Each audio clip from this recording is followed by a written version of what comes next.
लो जी, जिस बात का डर था वही हुआ। हमारे अल्टीमेट फाइटर डोनाल्ड ट्रंप ने एक और देश के प्रेसिडेंट को अच्छा खासा सुना दिया। ना कि सिर्फ उन्होंने जेलेंस्की को अमेरिकन मीडिया के सामने सुनाया, उनके वाइस प्रेसिडेंट वैंस भी जेलेंस्की पर चढ़ गए।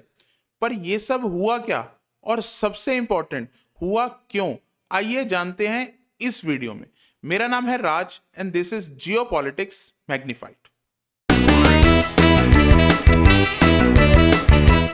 इस पूरे इशू को समझने के लिए हमें चार पार्टीज के पॉइंट ऑफ व्यू को समझना बड़ा जरूरी है। दो पॉइंट ऑफ व्यूज तो यही हैं जो अमेरिका के व्हाइट हाउस के ओवल ऑफिस में बैठ के एक दूसरे से लड़ रहे थे, यानी कि यूएस से ट्रंप का पॉइंट ऑफ व्यू और जेलेंस्की यूक्रेन का पॉइंट ऑफ व्यू। और दो और पार्टीज इसमें इन्वॉल्व है जिनका पॉइंट ऑफ व्यू समझे बिना ये सारा इशू समझा नहीं जा सकता। वो है पुतिन, रशिया का पॉइंट ऑफ व्यू और यूरोपियन नेशंस का पॉइंट ऑफ व्यू। हाँ जी, यूरोपियन नेशंस का पॉइंट ऑफ व्यू समझना बड़ा जरूरी है ये सारे इशू को समझने के लिए। सबसे पहले तो थोड़ा सा बैकग्राउंड समझ लेते हैं। बैकग्राउंड समझने के साथ साथ हमें यूक्रेन का पॉइंट ऑफ व्यू भी समझ में आ जाएगा। देखिए, यूक्रेन और रशिया दो नेशन है जो एक दूसरे से काफी लड़ रहे हैं। 2014 में एक तरह से ये अग्रेशन शुरू हुई थी और अब 2025 आने को आया है और ये एक्टिवली ये कंट्रीज एक दूसरे के साथ लड़ रही हैं। अब 2014 में ऐसा क्या हुआ कि इन दोनों की कंट्रीज की लड़ाई शुरू हो गई? तो अगर हम यूक्रेन के पॉइंट ऑफ व्यू को देखें तो वो ऐसा समझते हैं कि रशिया ने उनका हमेशा से फायदा उठाया। अगर आप वर्ल्ड वॉर टू को ध्यान से देखें तो वर्ल्ड वॉर टू में जब नाजी जर्मनी के साथ रशिया की लड़ाई हो रही थी तो काफी डेवस्टेशन यूक्रेन में भी हुई थी। यूक्रेन को फैमिन से गुजरना पड़ा था, भूखमरी से गुजरना पड़ा था। यूक्रेन पे नाजी जर्मनी के सोल्जर्स ने अटैक भी करा था जिसकी वजह से यूक्रेन की बहुत पॉपुलेशन भी मरी थी। और यूक्रेन हमेशा से ये समझता है कि रशिया जो है वो उसका काफी फायदा उठाता है और उसे बदले में कुछ भी नहीं देता। रशिया जो है वो उससे गेहूं भी लेता है, रिसोर्सेस भी लेता है, सब कुछ लेता है और उसको फायदा कोई नहीं देता। तो एक टाइम तक ये यूएसएसआर ब्लॉक का हिस्सा हुआ करते थे और धीरे धीरे ये रशिया से दूर जाना चाहते हैं। अब रशिया क्या करता है, क्योंकि रशिया एक बड़ा इन्फ्लुएंस है उस एरिया में और ये उनके नेबर हैं, तो ज्यादातर रशिया यहाँ पे पॉलिटिकल इंटरफेरेंस करता ही रहता है और वो ऐसा प्रेसिडेंट चुनने की कोशिश करता है या लोगों से चुनवाने की कोशिश करता है जो प्रो रशिया हो। अब ये 2014 तक तो बहुत अच्छा चल रहा था, प्रो रशिया प्रेसिडेंट था और रशिया अच्छा खासा यूक्रेन के साथ फ्रेंडली रिलेशन बनाए हुआ था। 2014 में क्या हुआ कि एक रेवोल्यूशन शुरू हुई यूक्रेन में जहां ये माना गया कि वो रशिया से दूर जाना चाहते हैं। तो जो पॉलिटिकल पार्टीज उसमें या पॉलिटिकल एक्टर्स उसमें इन्वॉल्व थे वो एंटी रशिया स्टांस लेते हैं। वो ये कहते हैं कि अगर हम आएंगे तो हम रशिया से दूर जाएंगे और हम नेटो को ज्वाइन करेंगे, यूरोपियन नेशंस को ज्वाइन करेंगे, हम दूसरे ब्लॉक में जाएंगे, रशिया के साथ नहीं रहेंगे। इससे क्या होता है कि 2014 में जो प्रो रशिया प्रेसिडेंट होता है वो बाहर चला जाता है, उसको निकाल दिया जाता है और जो गवर्नमेंट आती है वो एंटी रशिया आती है। अब ये देख के रशिया थोड़ा डर जाता है और वो कुछ ऐसा कर जाता है जो यूक्रेन के लिए बहुत ही डेविस्टेटिंग है। वो उसके एक हिस्से पे कब्जा कर लेता है, क्रीमिया पे कब्जा कर लेता है। क्यों? उसे ऐसा लगता है कि ये यूरोपियन नेशंस के नेटो को ज्वाइन करेगा जो मेरे लिए अच्छा नहीं है, इसलिए वो ये सब करता है। तो इसे हम एक तरह से देखेंगे रशियन अग्रेशन की तरह। अब यूक्रेन की तो बस इतनी ही गलती है कि वो एक ब्लॉक को छोड़ के दूसरे ब्लॉक को ज्वाइन करना चाहता है और ये उनके डेमोक्रेटिकली इलेक्टेड जो गवर्नमेंट थी वो ये करना चाहती थी। तो एक तरह से देखा जाए तो यूक्रेन सिर्फ इतनी ही गलती करता है कि रशिया से दूर जाता है। पर रशिया ऐसा क्यों करता है कि यूक्रेन के एक एरिया पे कब्जा कर लेता है या यूक्रेन पे हमला कर देता है? इसको समझने के लिए हमें रशिया का पॉइंट ऑफ व्यू समझना पड़ेगा। अब भाई रशिया जो है वो कोई छोटी मोटी कंट्री तो है नहीं, वो बहुत बड़ी कंट्री है और उसका बड़ा पुराना हिस्ट्री है। अब जब वर्ल्ड वॉर टू खत्म हुई थी तो दुनिया में दो ही बड़े ब्लॉक बचे थे, एक यूएसए और उसके एलाइज और एक यूएसएसआर मतलब रशिया। जब ये दोनों फोर्सेस यूरोप में घुसी थी नाजी जर्मनी को हराने के लिए, हिटलर की जर्मनी को हराने के लिए, तो एक वेस्ट साइड से घुसी थी फ्रांस से होते हुए और एक ईस्ट साइड से घुसी थी रशिया से। जो ईस्ट साइड से आई थी वो यूएसएसआर की आर्मी थी, रशिया की आर्मी थी, और जो वेस्ट साइड से आई थी वो यूएसए जो लीड कर रहा था एलाइड फोर्सेस को, उसकी आर्मी थी। ये दोनों आर्मी आके मीट हुई थी जर्मनी में, और जर्मनी के दो हिस्से कर दिए गए थे और एक वॉल बना दी गई थी। एक वेस्ट जर्मनी और वेस्टर्न नेशंस अलग हो गए थे, और ईस्ट जर्मनी और ईस्टर्न नेशंस अलग हो गए थे। अब जो वेस्टर्न नेशंस जो थे वहां पे बड़ी डेवस्टेशन हुई थी भाई, पूरे यूरोप में एक लड़ाई हुई थी, तो डेवस्टेशन तो हर जगह थी, हर जगह तबाही थी, और इनको बहुत पैसा चाहिए था अपने आप को रीबिल्ड करने के लिए। तो ये जो छोटे छोटे नेशंस थे ये अकेले कुछ नहीं कर सकते थे, तो इनको डिपेंडेंट होना ही था बड़ी पावर्स पे। तो जो वेस्टर्न नेशन थे वो यूएसए पे डिपेंडेंट हो गए, और जो ईस्टर्न नेशंस थे, ईस्टर्न यूरोप के नेशंस थे, वो यूएसएसआर पे डिपेंडेंट हो गए। तो वेस्टर्न नेशंस ने यूएसए से एक सिक्योरिटी पैक्ट कर लिया कि भाई आप हमारे डिफेंस संभालिए, और जो ईस्टर्न नेशन थे उन्होंने यूएसएसआर से कर लिया, जिसे वॉर्सो पैक्ट कहते हैं, कि भाई आप हमारा डिफेंस संभालिए। और एक तरह से एक कर्टन, आयरन कर्टन लग गया बीच में, एक पर्दा लग गया लोहे का, कि जिससे वेस्ट यूरोप अलग हो गया और ईस्ट यूरोप अलग हो गया। अब वेस्टर्न जो कंट्रीज थी वो तो पैसे लेती थी यूएसए से और डिफेंस वहां का करती थी, तो वहां तो दूसरी पॉलिसीज चल रही थी जिसे हम कैपिटलिस्ट पॉलिसीज कहते थे, और जो ईस्टर्न कंट्रीज थी वो रशिया के इन्फ्लुएंस के अंदर थी। अब धीरे धीरे क्या हुआ कि जो वेस्टर्न कंट्रीज थी वो तो दोबारा अपने पैरों पे खड़ी हो गई, वहां तो बिजनेसेस भी चल पड़े, वहां पे तो सब कुछ हो गया, लोग फिर से अपना सही हो गए, और ईस्टर्न कंट्रीज में ऐसा नहीं हुआ। तो ईस्टर्न कंट्रीज को ऐसा लगा कि यार हमारे साथ तो कुछ गलत हो रहा है, हमारी पॉलिसीज सही नहीं है, जिसकी वजह से वो जो है वो इकोनॉमिक टर्मोइल में आ गए, और यूएसएसआर 1989 में बॉल्कनाइज हो गया। बॉल्कनाइज का मतलब क्या है, उसका इन्फ्लुएंस चला गया, उसके साथ जो लोग जुड़े हुए थे, जो कंट्रीज जुड़ी हुई थी, उन्होंने उससे दूरी बना ली। तो अब जो था वो रशिया अकेला पड़ गया, और जो बाकी कंट्रीज थी वो अपने बारे में थोड़ा थोड़ा सोचने लग गई। अब रशिया को डर लगा कि भाई ऐसा ना हो जाए कि ये यूरोपियन नेशंस जो हैं, जो वेस्टर्न यूरोप के इन्फ्लुएंस में है, मतलब यूएसए के सीधे इन्फ्लुएंस में है, ये हमारे को सिक्योरिटी थ्रेट बन जाए। तो उसने जो अपने अराउंड कंट्रीज थी उसमें अपने पसंद के लीडर्स को चुनवाना शुरू करा, मतलब इंटरफेरेंस करते थे, पैसे भेजते थे, प्रोपेगेंडा करते थे, ताकि वो कंट्रीज फ्रेंडली रहे। अब काफी टाइम तक तो ये चला, पर क्योंकि वेस्टर्न यूरोप और यूएसए की जो पॉलिसीज थी, जो कैपिटलिस्ट पॉलिसीज थी, वो वहां पे अच्छी ग्रोथ करती थी, तो धीरे धीरे ये कंट्रीज को भी ऐसा लगा कि हमें यूरोपियन यूनियन ज्वाइन करके एक नेशन ऐसा बनाना चाहिए कि भाई हमारे यहाँ भी अच्छी ग्रोथ हो सके। दूसरी बात, जो नेटो बना, जिससे सिक्योरिटी पैक्ट यूएसए से लिया गया था कि भाई यूएसए हमारे डिफेंस में हमारा साथ देगा, उसमें भी वेस्टर्न यूरोपियन नेशन बहुत ज्यादा मात्रा में थे। तो ईस्टर्न वालों को लगा कि भाई हमें भी वो ज्वाइन करना चाहिए, भाई हमारे पास भी तो अपना डिफेंस करने की वो नहीं है, कैपेबिलिटी नहीं है, और यूएसएसआर तो अब रहा नहीं जो हमारा डिफेंस करेगा, तो हमें तो कोई बड़ी पावर चाहिए। तो धीरे धीरे वो भी इस तरफ आने लग गए। अब ये देख के रशिया को और डर लगा, उसे ये लगा कि यार मेरी सारे जो नेबर हैं, अगर मेरे दुश्मन को, परसीव्ड दुश्मन यूएसए को ज्वाइन कर लेंगे, तो मेरी तो सारी सिक्योरिटी थ्रेट हो जाएगी। यूएसए मेरे बॉर्डर पे आके बैठ जाएगा, यहाँ पे न्यूक्लियर आर्सेनल रख देगा, तो मुझे तो बड़ी प्रॉब्लम होगी। कल को मैं कुछ भी करने की कोशिश करूंगा तो यूएसए मुझे दबाएगा। तो वो थोड़ा डरने लग गया। तो जब ये कंट्रीज उसको ज्वाइन करने की कोशिश करती थी तो वो इनको थोड़ा डराता था। अब यूक्रेन एक ऐसी कंट्री है जो बहुत क्लोज है रशिया के, और हिस्टोरिकली यूक्रेन और रशिया बहुत तगड़े एलाइज रहे हैं। हिस्टोरिकली रशिया जो है वो यूक्रेन को यूज करता रहा है, या यूक्रेन में बहुत इन्फ्लुएंस रखता है। तो अब जब यूक्रेन ने ये बात करी कि वो नेटो ज्वाइन करने की कोशिश करेगा, वो वेस्टर्न यूरोप नेशन को ज्वाइन करने की कोशिश करेगा, यूरोपियन नेशन को ज्वाइन करने की कोशिश करेगा, वो यूएसए के इन्फ्लुएंस के अंडर आने की कोशिश करेगा, तो रशिया डर गया। तो रशिया को यह लगा कि यार मैं अपने स्ट्रेटेजिक पोजीशन तो नहीं छोड़ सकता, मैं वो इलाके क्यों छोड़ूं जिसकी वजह से मुझे प्रॉब्लम हो। तो उन्होंने आर्मी भेज के एक ऐसे इलाके पे कब्जा कर लिया, क्रीमिया पे। उन्होंने सोचा कि यार देखी जाएगी जो बाद में होगा, अभी तो कब्जा करूं, अभी तो ये नेटो का हिस्सा नहीं है, देखते हैं यूरोप क्या करता है। तो उन्होंने वो कब्जा कर लिया। अब वो क्रीमिया की जो लड़ाई शुरू हुई, क्रीमिया की कब्जा करने के बाद बहुत सारे सैंक्शन लगा दिए गए रशिया पे, बहुत सारी चीजें रशिया को सहनी पड़ी, इकोनॉमिक टर्मोइल आ गया रशिया में। तो रशिया ने डबल डाउन करा। देखो रशिया की एक बड़ी अच्छी हिस्ट्री है जो हमें समझना चाहिए। यूएसए या जितनी भी ये बाकी कंट्रीज है जहां पे अच्छी खासी अमीरी है, वहां पे तो इकोनॉमिक फैक्टर बहुत ज्यादा डोमिनेट करते हैं। तो जब ये वॉर लड़ने भी जाते हैं, लड़ाई लड़ने भी जाते हैं, तो प्रॉफिट के लिए जाते हैं, पैसे के लिए जाते हैं।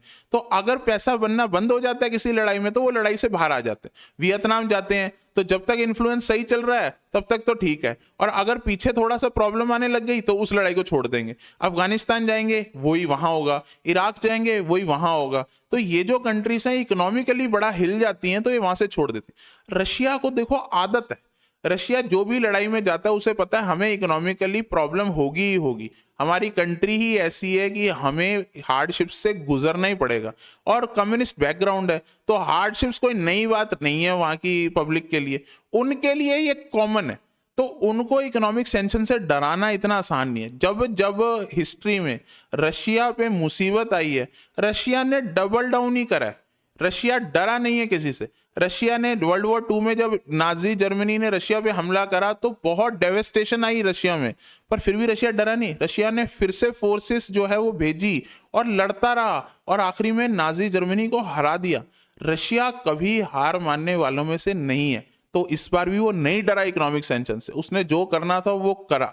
और जब यूक्रेन ने डिसाइड करा कि वो ऑफिशियली नेटो को ज्वाइन करेगा, वो ऑफिशियली मान जाएगा कि वो सिक्योरिटी पैक्ट में आ जाए, जिसकी वजह से नेटो के जो बाकी यूरोपियन नेशंस है वो अपनी आर्मी यूक्रेन में भेज सकें। तो जब ये करने की कोशिश करी तो रशिया ने भाई अपनी आर्मी यूक्रेन में घुसा दी। उसने कहा यार एक ही बार में ये किस्सा खत्म करूं, एक ही बार में ये कब्जा करूं यूक्रेन पे और बात खत्म हो। तो रशिया ने ये करना शुरू कर दिया, जिसकी वजह से वर्ल्ड में भूचाल आ गया।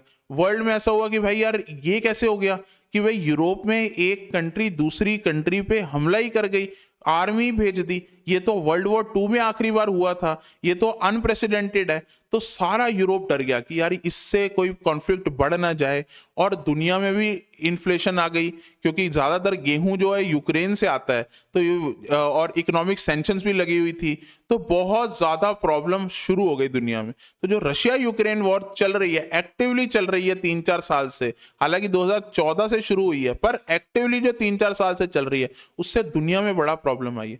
तो रशिया तो ये सारा पॉइंट ऑफ व्यू था कि वो अपने स्ट्रेटेजिक लोकेशन छोड़ना नहीं चाहता था, और इसकी वजह से उसने प्लंज ले लिया कि भाई मैं तो ये सब कुछ करूंगा ही। अब किस्सा आता है यूएसए का। यूएसए जो है उसके डबल फेस का, या फिर उसके वहां चेंज होती गवर्नमेंट्स का। अब भाई यूएसए में देखो क्या हुआ। यूएसए में जब 2014 में ये सब हो रहा था तो एक डिफरेंट पार्टी की गवर्नमेंट थी, तो उन्होंने तो बड़ा स्ट्रॉन्ग स्टांस ले लिया, भाई नहीं हम नहीं होने देंगे, रशिया ने ये कैसे कर लिया, हम तो सैंक्शन लगाएंगे, हम तो यूरोपियन नेशंस के साथ हैं, हम तो रशिया की अग्रेशन को नहीं मानेंगे। तो भाई वहां पे अच्छे खासे सैंक्शन हो गए, एंटी हो गए, सब हो गए। और फिर आ गए ट्रंप साहब। जब ट्रंप साहब आए तो ट्रंप तो बड़े दोस्त निकले पुतिन के। ट्रंप ने कहा कि भाई रशिया से हमें कोई लेना देना नहीं है, ये जो रशिया यूक्रेन में चल रहा है, ये जो भी टेंशन्स हो रही हैं, ये भी जब हम धीरे धीरे सॉल्व कर लेंगे, पर हमें कोई रशिया से ज़्यादा प्रॉब्लम नहीं है, उनको भी उनकी भी बात हम समझते हैं। तो भाई क्योंकि यूएसए वहाँ ठंडा पड़ गया, ट्रंप के आने के बाद उन्होंने ये जो रशिया पे बहुत अग्रेशन के ऊपर माहौल बनाया था वो ठंडा हो गया, तो यूरोपियन नेशंस भी थोड़ा सा पीछे हो गए। उन्होंने कहा ठीक है धीरे धीरे चलते हैं, यूक्रेन को मनाते हैं, नेटो में शामिल करते हैं और फिर देखेंगे क्या होता है। अब धीरे धीरे क्या हुआ कि वहां पे ट्रंप जी यूएसए में हार गए, और यहां पे यूरोपियन नेशंस ने तेज कर दिया कि भाई यूक्रेन हमें ज्वाइन करे। जैसे ही वहां पे बाइडन आए और यूक्रेन पे ज्वाइन करने की बात आई तो रशिया डर गया, तो रशिया ने वहां पे हमला कर दिया। अब बाइडन को मौका मिल गया कि भाई रशिया को अच्छे तरीके से हम इकोनॉमिकली दबाएं, और यूरोपियन नेशन साथ में थे ही, तो इन सब ने रशिया पे बहुत ज्यादा इकोनॉमिक सैंक्शंस लगा दिए, लोगों को मना कर दिया वर्ल्ड में कि इनसे हथियार मत खरीदो, इनसे तेल मत खरीदो, गैस मत खरीदो, कुछ भी मत खरीदो, हम इकोनॉमिकली रशिया को इतना वीक कर देंगे कि ये अंदर से टूट जाएगा। अब ये सब जब चल रहा था तो रशिया को बड़ी प्रॉब्लम हो रही थी। रशिया को ऐसा लग रहा था कि यार ऐसा ना हो कि भाई यही गवर्नमेंट यूएसए में रहे और यही माहौल बना रहे। रशिया ये माहौल ज्यादा देर तक बर्दाश्त नहीं कर सकता, क्योंकि देखिए जो पुतिन है वो एक तरह से डिक्टेटर ही है। वो इलेक्शन जरूर लड़ते हैं, 51% वोट भी आते हैं, पर वो अपनी पॉलिसीज जिस हिसाब से वहां वो देश चलाते हैं वो एक डिक्टेटर की तरह ही चलाते हैं। मीडिया उनकी सुनता है, वहां पे ओलिगार्क्स हैं, मतलब जो बड़े बड़े बिजनेसमैन हैं वो उनके दोस्त हैं, सारे बिजनेसेस भी वही चला रहे हैं, तो वो एक तरह से डिक्टेटर की तरह चलाते हैं। तो जब बहुत लंबा टाइम हो जाता है किसी भी कंट्री में इकोनॉमिक टर्मोइल को देखते हुए, भाई वहां पे महंगाई भी बढ़ रही है, सब कुछ हो रहा है, और आप देखते हो कि यार एक डिक्टेटर है जो अपनी मर्जी चलाई जा रहा है, तो अगर लंबा टाइम निकल जाता है तो लोग रेवोल्यूशन पे आ जाते हैं। लोग कहते हैं इसको निकालो सबसे पहले। तो यही यूएसए और नेटो एलाइज सोच रहे थे कि ये जरूर कर देंगे हम रशिया में। अब रशिया जो था वो समझदार था। रशिया ने क्या कहा कि भाई 4 साल वेट करते हैं और देखते हैं बाइडन क्या करता है, तब तक हम यहाँ अपनी लड़ाई लड़ते हैं, देखते हैं कि बाइडन हारेगा कि नहीं हारेगा। क्योंकि अगर बाइडन हारेगा और ट्रंप आएगा तो माहौल डिफरेंट हो जाएगा। क्यों हो जाएगा ये भी थोड़ी देर में समझते हैं। तो रशिया ने वेट करना शुरू करा और यूएसए बाइडन के अंडर तो बहुत अग्रेसिव था रशिया के खिलाफ। बाइडन भी बहुत अग्रेसिव थे, यूरोपियन नेशंस भी बड़े अग्रेसिव थे। पर फिर होता है एक इलेक्शन और इलेक्शन में जीत के आते हैं ट्रंप साहब। अब ट्रंप जी ने क्या करा था, अपने जब भी वो इलेक्शन कैंपेन करते थे तो वो हर जगह जाके कहते थे कि ये जितनी भी लड़ाइयां चल रही हैं दुनिया में ये मैं सब खत्म कर दूंगा। मैं इतना बड़ा डील मेकर हूं, मैं ऐसी डील करूंगा कि भाई दोनों जो साइड हैं जो भी लड़ती हैं, चाहे इजराइल लड़ रहा हो गाजा से, चाहे रशिया से यूक्रेन लड़ रहा हो, दोनों साइड मान जाएंगे इतना बड़ा डील मेकर हूं मैं, इतनी अच्छी डील करूंगा। तो भाई सब कहते थे अच्छा अच्छा, वो कहते थे मुझे बस पहुंचाओ सही व्हाइट हाउस में। अब हुआ वही, वो जीत गए, वो आ गए व्हाइट हाउस में। अब उनको ये था कि भाई मेरे को ये डील करनी करनी है। उन्होंने फोन लगाया पुतिन जी को, उन्होंने पुतिन को पूछा कि भाई आपको क्या चाहिए। पुतिन ने कहा कि भाई जितना इलाका हमने ले लिया है, क्रीमिया ले लिया है, डॉनबास ले लिया है, ये जितना इलाका ले लिया वो हम रखेंगे और हमें कुछ गारंटीज चाहिए कि यूक्रेन जो है वो नेटो ज्वाइन नहीं करेगा या यूक्रेन जो है वो हमारे सिक्योरिटी अरेंजमेंट्स के अगेंस्ट नहीं जाएगा। तो ये पुतिन जी ने ट्रंप जी को कहा। ट्रंप ने सोचा कि यार हम ऐसा क्या कर सकते हैं कि भाई जो ये रशिया और यूक्रेन वॉर है हम उसे खत्म कराएं। तो अगर पुतिन नहीं दबेगा तो किसी को तो दबाना है, तो हम ऐसा करते हैं यूक्रेन को दबाते हैं। अब यूक्रेन को हम ऐसा क्या बोल सकते हैं कि जिससे वो दब जाए। पहली बात तो उसे बोलना पड़ेगा कि भाई अपने इलाके जो चले गए वो चले गए, उसको समझो कि वो चले गए। तुम ये समझो कि बाकी इलाके कैसे बचाने, और अगर तुम चाहते हो कि भाई हम वहां आके मतलब यूएस से वहां आके तुम्हारे इलाके बचाए तो हमें भी कोई फायदा होना चाहिए। भाई तुमने बाइडन से $100 बिलियन ले लिया और कोई फायदा ही नहीं दिया हमें।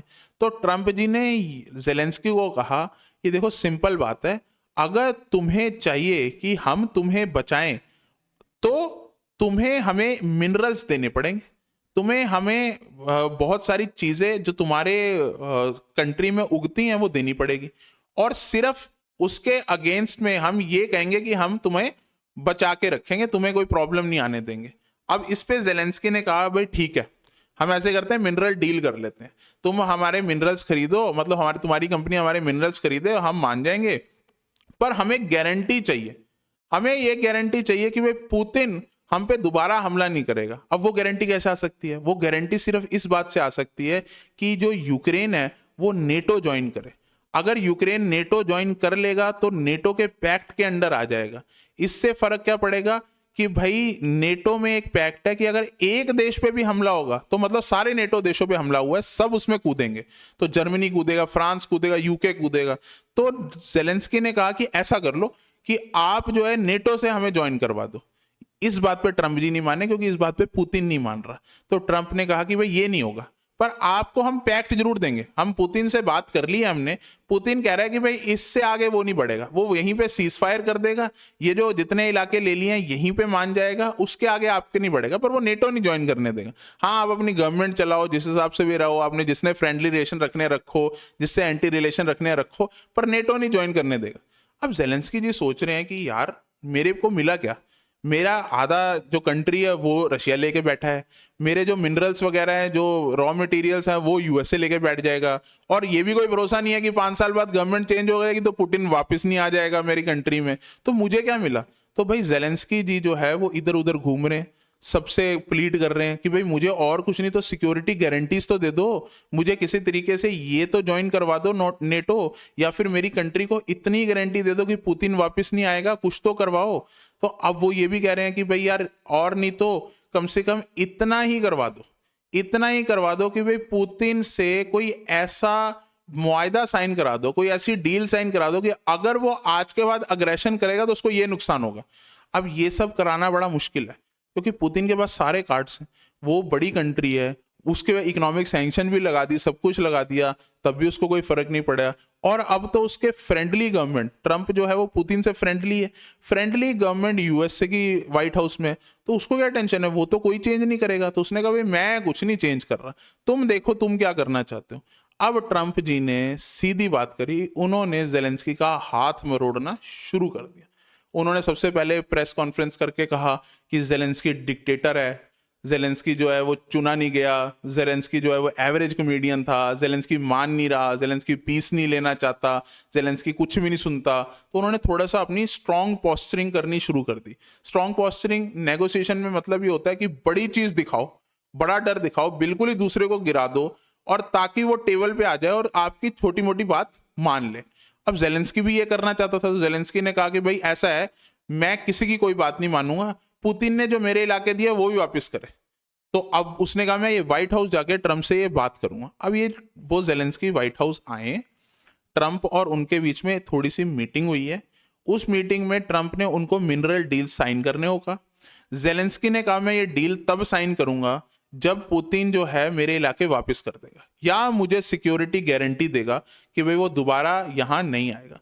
अब इन दोनों में कुछ यहां पे एग्रीमेंट हुआ नहीं है। अब व्हाइट हाउस में एक प्रथा होती है, जब भी बाहर का कोई स्टेट विजिट में पर्सन आता है, जैसे हमारे मोदी जी गए थे, स्टेट विजिट पे पर्सन आता है तो पहले उसे ओवल ऑफिस में बिठाते हैं, एक छोटी सी प्रेस कॉन्फ्रेंस होती है, फिर बात करते हैं, कोई डील साइन करते हैं, कोई एग्रीमेंट साइन करते हैं, और उसके बाद फिर व्हाइट हाउस लॉन में एक और लंबी प्रेस कॉन्फ्रेंस होती है।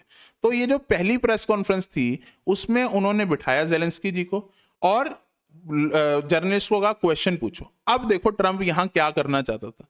ट्रंप ने सीधा कहा, माना कि भाई यार जेलेंस्की मानेगा नहीं, जेलेंस्की ने मानना होता तो मुझे ये जो डील थी वो साइन कर लेता, इसने साइन नहीं करी, ये कुछ और बोल रहा है, तो अब इसको हमें ना थोड़ा और डराना पड़ेगा। उधर जेलेंस्की भी पोस्टिंग कर रहे थे, स्ट्रॉन्ग पोस्टिंग, कि भाई अगर मैं दब जाऊंगा तो मेरे को कुछ नहीं मिलेगा, तो मुझे भी थोड़ा तगड़ा रहना है, मुझे भी चीजें मांगते रहना है। तो जो प्रेस कॉन्फ्रेंस शुरू हुई तो जेलेंस्की यही बोलते रहे कि भाई पुतिन जो है वो हमारे इलाके पे कब्जा करके बैठा है, पुतिन को इलाके छोड़ देने चाहिए, ये कर देने चाहिए। उधर ट्रंप जी को लगा कि यार देखो ये पुतिन को बोली जा रहा है, तो मैं पुतिन मेरे को बोलेगा कि भाई यार तुम उसको एक छोटी चीज के लिए तो मना नहीं पा रहे, मैं बाकी चीजें क्यों करूं, मैं डील क्यों करूं। तो ट्रंप और जेडी वैंस दोनों जेलेंस्की को मीडिया के सामने ही सुनाने लग गए कि तुम पीस नहीं चाहते, तुम नहीं चाहते कि लोग वो करें, पीस में रहें, तुम चाहते हो लोग मरें, तुम्हारे लोग मरें, और सबसे बड़ी बात ये है कि तुम जो हो वही रुकावट बनी हुई है इस पीस डील में, और तुम्हारे पास कोई कार्ड्स नहीं है प्ले करने के लिए। इसका मतलब तुम्हारे पास कोई पावर नहीं है, पावर सिर्फ मेरे पास है, मतलब यूएसए के पास है और रशिया के पास है, हम दो ही हैं जो डील कर लेंगे, तुम बैठे रह जाओगे। तुम उसको पूरा सुनाया गया और जेलेंस्की को ये सुनाने के बाद उसको वहां से निकाल दिया गया। व्हाइट हाउस से उसको कहा जाओ, जब तुम्हारा मन बन जाए कि वे डील साइन करनी है, पीस डील साइन करनी है, मतलब जब तुम्हारा मन बन जाए कि जो भी हम कह रहे हैं वो मान जाओगे, तब वापस आना। तो यूएस से देखो कैसे स्ट्रॉन्ग आर्म कर रहा है। स्ट्रॉन्ग आर्म का मतलब कैसे डरा रहा है यूक्रेन को कि मानना ही पड़ेगा, क्योंकि यूएसए ने रशिया से कोई बात करी है। अब इसमें समझने वाली बात यह है कि एक और पार्टी है, यूरोपियन नेशंस, वो क्या करेंगे और कैसे यूक्रेन अपने इन्फ्लुएंस यूज करेगा यूरोपियन नेशंस के साथ यूएसए पे प्रेशर बनाने के लिए। अब आते हैं हमारी चौथी पार्टी पे, और ये बड़ी इंपॉर्टेंट पार्टी है, ये है यूरोपियन नेशंस। ये यूरोपियन नेशंस जो है वो दुनिया के बिगड़े बच्चे हैं। ये इतने बिगड़े हुए हैं कि पहले तो इन्होंने सारी दुनिया पे कब्जा करने की कोशिश करी, सारी दुनिया के रिसोर्सेज को लेने की कोशिश करी। भाई पहले डच ईस्ट इंडिया कंपनी बना ली, फिर India English east India company बना ली, ब्रिटिश ईस्ट इंडिया कंपनी बना ली, फिर उससे रिसोर्सेज लेने की कोशिश करी। पोर्चुगल वाले भी बाहर चले गए रिसोर्सेज लेने, फ्रांस वाले भी चले गए, इन्होंने पूरी दुनिया पे कब्जा करके रखा। फिर इतना ये इन्होंने लूटा पूरी दुनिया को कि ये अमीर हो गए, फिर ये आपस में लड़ते रहे। आपस में तो ये कब से लड़ रहे हैं। फिर जब इन्होंने देखा कि भाई दुनिया आज़ाद हो रही है, हमसे पीछा छुड़ा रही है, हमारी अब सुन नहीं रही, और हमारे से बड़े बड़े नेशन हैं, भाई यूएस से हमारे से बड़ा नेशन है, एशिया में चाइना हमसे बड़ा नेशन हो रहा है, इंडिया भी आगे बढ़ रहा है, रशिया एक बड़ा नेशन है। तो जब ये बड़े बड़े इन्होंने नेशन देखे तो इन्होंने कहा यार हम अपना एक ब्लॉक बना लेते हैं ताकि हमारे भी काम चलता रहे। तो अब इन्होंने फिर यूरोपियन नेशन बना के बैठ गए, यूरोपियन यूनियन बना के बैठ गए। जब ये यूरोपियन यूनियन बनाई तो इन्होंने देखा कि हमारे पास तो अच्छा खासा पैसा है और हमारी आबादी जो कम है, हम इसी हिसाब से चलेंगे। अब हमारी अगर कोई कल को लड़ाई हो गई, किसी ने हम पे हमला कर दिया, तो डिफेंस कैसे करेंगे? तो डिफेंस यूएसए को बोल देते हैं, यूएसए हमारे को पैसे देता रहे, यूएसए हमारे को हथियार देता रहे, अगर लड़ाई हो जाए तो लोग देता रहे, तो डिफेंस यूएसए से करा लेंगे। भाई अगर नेचुरल रिसोर्सेज चाहिए, गैस वगैरह चाहिए, पेट्रोलियम चाहिए, वो रशिया देख लेगा, हम रशिया से ले लेंगे और दुनिया से हम सामान खरीदते रहेंगे और दुनिया को मॉरल लेसन भी देते रहेंगे कि भाई दुनिया ये गलत कर रही है, दुनिया वो गलत कर रही है, जबकि सारी गलत काम इन्होंने शुरू करें। तो यूरोपियन नेशंस जो हैं वो बिगड़े बच्चे तो थे ही, और अब उन्होंने एक और चीज कर दी है, वो अपना इन्फ्लुएंस, जैसे जैसे वहां इकोनॉमिक टेंशन आती जा रही हैं, जैसे जैसे उनका जो पुराना लूटा सामान है वो खत्म होता जा रहा है और सोशल प्रोग्राम्स रन नहीं हो रहे, लोगों को प्रॉब्लम आ रही है, तो अब वो अपना इन्फ्लुएंस दूसरे तरीके से बढ़ाना चाहते हैं, फिर से वो दूसरी कंट्रीज में अपना इंटरवेंशंस करना चाहते हैं। अब पावर तो है नहीं, इंटरवेंशंस फिर भी करनी है, तो उनको रशिया को भी प्रेशर बनाना है, उनको यूएसए को भी सरमन देने हैं, उनको एशिया में भी प्रेशर बनाना है, उनको सब कुछ करना है। पर इससे नुकसान क्या हुआ कि यूएसए में भी बहुत टाइम से, ट्रंप से बहुत पहले से, यूरोप के बारे में कोई अच्छी इमेज नहीं है, यूरोप के बारे में कोई अच्छा वो नहीं समझते, वो भी समझते हैं कि ये बिगड़े बच्चे अपना काम नहीं करते ढंग से। और दूसरी तरफ रशिया तो उनके खिलाफ है ही, रशिया तो ये समझता है कि ये सारे ब्लॉक बना के मुझे परेशान करना चाहते हैं, मेरी कंट्री को दबाते हैं, मुझे फंक्शन नहीं करने देते वर्ल्ड में, वहां पे अपना इन्फ्लुएंस बनाते हैं और ज्यादातर यूएसए की बिडिंग करते हैं वर्ल्ड में, यूएसए जो चाहता है वो ही करते रहते हैं। तो रशिया भी थोड़ा परेशान है। एशियन कंट्रीज तो उनसे दुखी है ही, क्योंकि वो अपनी अपनी इन्फ्लुएंस को बाकी जगह यूज करना चाहते हैं और एशियन कंट्रीज आगे बढ़ना चाहती हैं, वो जगह लेना चाहती हैं इस ब्लॉक की। तो अब ये सब यूरोपियन नेशन जब सारी तरफ से घिर गया, जब उसे लगा कि इकोनॉमिक डिस्ट्रेस भी आ रहा है, रशिया भी खिलाफ होता जा रहा है, यूएसए भी खिलाफ होता जा रहा है, तो उन्होंने अपनी एक्टिविटीज थोड़ी और बढ़ा दी। उन्होंने यूएसए को दिखाना शुरू कर दिया कि भाई हमारी बहुत ज़रूरत है आपको, हम यूरोप की बहुत ज़रूरत है, अगर आप यूरोप्स को नहीं सपोर्ट करोगे, अगर डिफेंस नहीं दोगे तो प्रॉब्लम होगी, तो हम अपना यूरोपियन नेशन बढ़ाएंगे, यूरोपियन यूनियन और बढ़ाएंगे और एक और बड़ा ब्लॉक बन जाएंगे। और ये जब ट्रंप जी आए तो ट्रंप जी ने सिंपल एक बात कही कि देखो ऐसा है, बिगड़े बच्चों की तरह काम चलेगा नहीं, अगर तुम्हें हमारे नेटो, हमारी सिक्योरिटी फोर्सेस चाहिए, अगर तुम्हें हमारे इक्विपमेंट चाहिए, पैसे देने पड़ेंगे, मैं किसी को फ्री में कुछ नहीं दूंगा, पैसे देने ही पड़ेंगे, हम आपके काम नहीं करेंगे। अब ये यूरोपियन यूनियन को लगा कि यार ऐसे होगा तो हम तो परेशान में हो जाएंगे, हम तो परेशानी में आ जाएंगे, तो हम ये नहीं होने देंगे। तो इन्होंने रशियन अग्रेशन का एक पूरा सा प्रोपोगेंडा बड़ा कर लिया। इन्होंने कहा रशिया हमें दबाएगा, अगर हमें दबा दिया तो यूएसए आपको दबाएगा, अगर हम परेशानी में आ गए तो देखो अगला काम टाइम आपका ही है यूएसए, आप समझ लो क्या करने वाले। अब ट्रंप ने ये सब देखा और ट्रंप ने सोचा यार ये हमें रशिया के नाम से डरा रहा है, अगर मैं रशिया से दोस्ती कर लूं फिर ये क्या करेगा। अगर मैं पुतिन को यही बोलूं कि ठीक है यार तुम जो भी अपने पर्सनल पॉलिसीज लगाते हो, जो भी दुनिया में करते हो, ठीक है, हमें कोई परेशानी नहीं है, अगर मैं पुतिन से फ्रेंडली हो जाऊं फिर ये यूरोपियन यूनियन क्या करेगा। तो वो पुतिन से इसलिए फ्रेंडली होना चाहता है, इसलिए वो डील पुतिन के हक में करना चाहता है या पुतिन को थोड़े तरीके से सेटिस्फाई करना चाहता है, ताकि ये जो नेशन ब्लॉक है, ये जो यूरोपियन यूनियन ब्लॉक है, इसका इन्फ्लुएंस कम हो जाए। और ये सब आप देख रहे हो भी रहा है। अब जेलेंस्की क्या करेगा, जेलेंस्की यूरोपियन यूनियन के पास जाएगा, जो कि वो गया है, और यूरोपियन यूनियन अपना इन्फ्लुएंस फिर से यूज करने की कोशिश करेंगे, जितने भी उनके पास पैसे हैं, सिक्योरिटी फंड्स हैं, जो भी हैं, फिर से यूज करने की कोशिश करेंगे कि इन्फ्लुएंस ना कम हो। अब इससे वर्ल्ड में हो क्या रहा है, इससे वर्ल्ड में पावर रीडिफाइन हो रही है। इससे वर्ल्ड में ये देखा जा रहा है कि क्या जो यूनिपोलर वर्ल्ड था, यूनिपोलर का मतलब वर्ल्ड वॉर 2 के बाद दो पावर्स थी, यूएसएसआर और यूएसए। यूएसएसआर 1989 में खत्म हो गया, तो यूएसए ने बहुत सुप्रीमेसी ले ली। अब जो यूनिपोलर वर्ल्ड है वो खत्म हो रहा है एक तरह से, यूएसए की सुप्रीमेसी जा रही है, चाइना बहुत ज़्यादा अच्छे तरीके से डेवलप कर रहा है, रशिया एक बिग पावर है, इंडिया एक इमर्जिंग पावर है, और यूरोपियन यूनियन भी धीरे धीरे अपने ब्लॉक्स बढ़ा रहा है। तो एक तरह से मल्टीपोलर वर्ल्ड बन रहा है और सब अपना इन्फ्लुएंस यूज करना चाहते हैं अपनी पावर को रख के। और प्ले ग्राउंड जो है वो रशिया यूक्रेन वॉर बना हुआ है, सब उसमें अपना इन्फ्लुएंस यूज कर रहे हैं और रशिया यूक्रेन वॉर को इस तरह से दिखाना चाहते हैं कि भाई कौन जीतेगा इसमें, क्या ट्रंप की चलेगी, क्या पुतिन की चलेगी, क्या जेलेंस्की की चलेगी, क्या यूरोपियन यूनियन की चलेगी।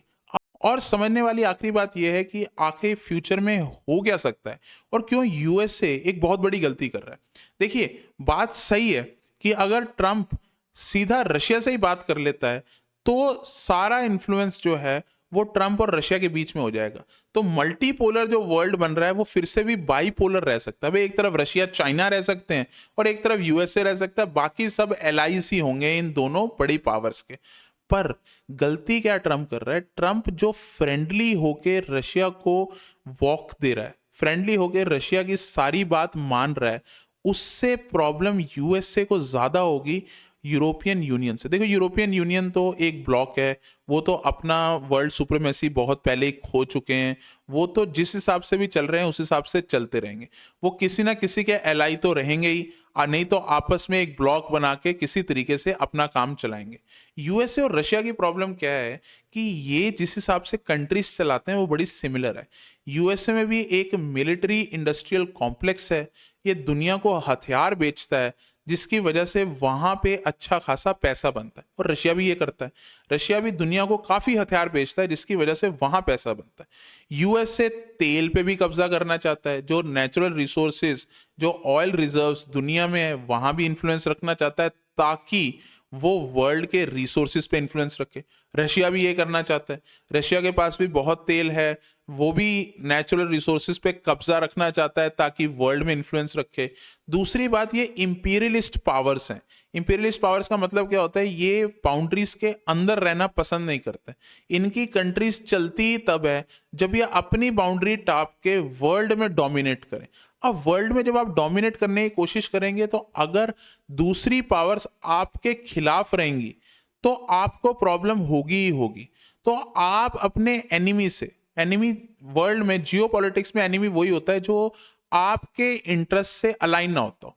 भाई सोचो, आप चाहते हो कि भाई वर्ल्ड में आपका सामान बिके, और अगर यूरोपियन यूनियन आपका सामान खरीद रहा है तो आपको तो फायदा ही है, आपके तो कंज्यूमर बड़े ही बड़े हैं। पर अगर कोई और अभी सामान बेचने आ गया है तो अब वो आपका जियोपॉलिटिकल एनिमी है, वो भी सामान बेच रहा है, सेम सामान आप बेच रहे हो, तो अगर वो जीत गया तो आपका सामान बिकना बंद हो जाएगा। तो यूएसए को ये समझना चाहिए कि जियोपॉलिटिक्स में, ट्रंप को खासकर जियोपॉलिटिक्स में एनिमी वही है जिसके इंटरेस्ट और आपके इंटरेस्ट एक साथ अलाइंड नहीं है। यूरोपियन यूनियन के इंटरेस्ट और यूएसए के इंटरेस्ट एक साथ अलाइंड है।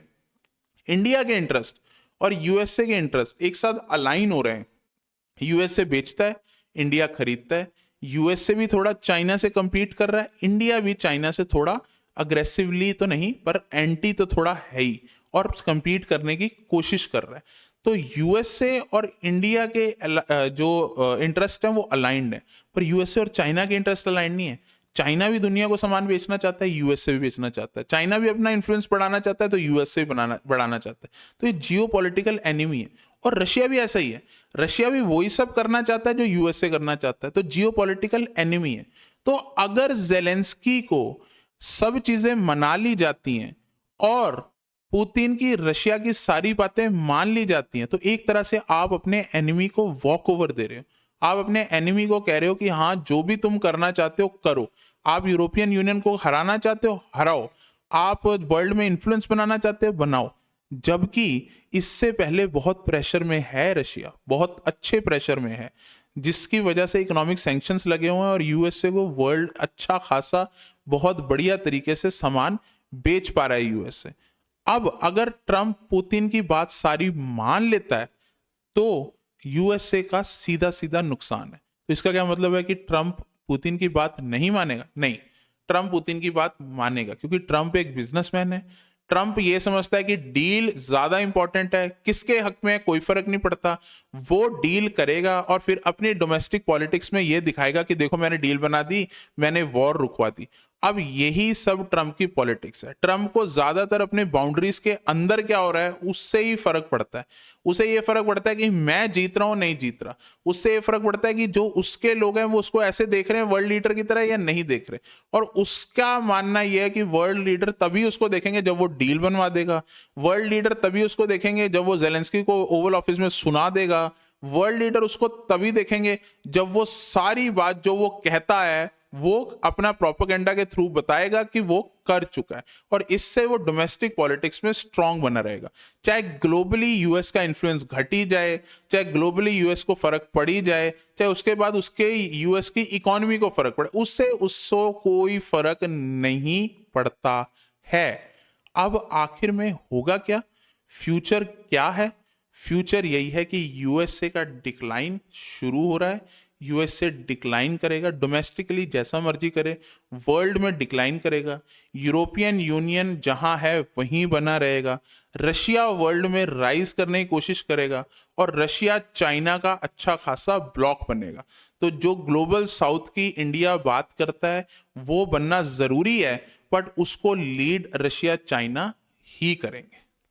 अगर आपको मेरी ये वीडियो अच्छी लगी तो इसे लाइक करना मत भूलिए, सब्सक्राइब जरूर कीजिए चैनल को। 70% लोग जो मेरी वीडियो देखते हैं वो सब्सक्राइब नहीं कर रहे। अगर आप सब्सक्राइब करेंगे तो उससे मुझे बहुत मोटिवेशन मिलेगी। इस वीडियो को शेयर जरूर कीजिए, और कमेंट सेक्शन में लिख के बताइए कि आपको इस वीडियो से कुछ सीखने को मिला, या आपके कोई पॉइंट ऑफ व्यू है जो आप मुझे बताना चाहते हैं। मैं हर कमेंट जरूर पढ़ता हूं। मैं हूं राज, और ये था जियो पॉलिटिक्स मैग्नीफाइड।